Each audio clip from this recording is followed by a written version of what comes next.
कारगिल विजय दिवसानिमित्त पंतप्रधान नरेंद्र मोदी यांनी वीर सैनिक आणि हुतात्म्यांना मन की बातमधून केलं अभिवादन. संरक्षण उत्पादन, संरक्षण निर्यात आणि मित्र देशांसोबतच्या सहकार्यामध्ये भारत सातत्यानं नवीन उंची गाठत असल्याचं पंतप्रधानांचं प्रतिपादन. कॅच द रेन मोहिमेच्या अनुषंगानं पावसाचा प्रत्येक थेंब वाचवण्याचं पंतप्रधानांचं आवाहन. जलसंवर्धनासाठी सुरू असलेल्या नाशिकच्या उपक्रमांचं केलं कौतुक. विकसित व्हायब्रंट विलेज प्रोग्राम 2026 मधील सहभागींशी पंतप्रधान नरेंद्र मोदी यांनी साधला संवाद.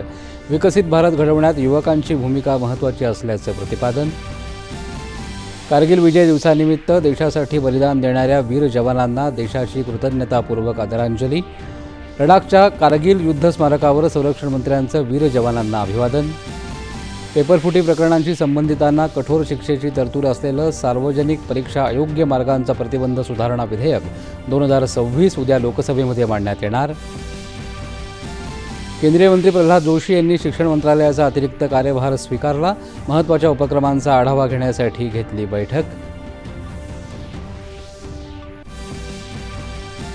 केंद्रीय वित्तमंत्री निर्मला सीतारामन यांनी मुंबईत आयकर सिंधू या नवीन इमारतीचं केलं उद्घाटन.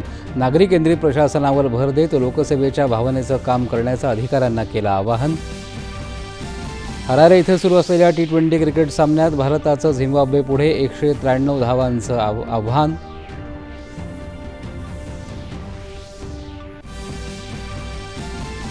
ग्लासगो इथं सुरू असलेल्या राष्ट्रकुल क्रीडा स्पर्धेत भारोत्तोलनात ऋषिकांता सिंग यांची 60 किलो वजनी गटामध्ये रौप्य पदकाची कमाई. आणि ज्युनियर स्क्वॅश विश्व अजिंक्यपद स्पर्धेचं विजेतेपद पटकावत भारताच्या अनाहत सिंगनं घडवला इतिहास. पंतप्रधानांकडून अभिनंदन.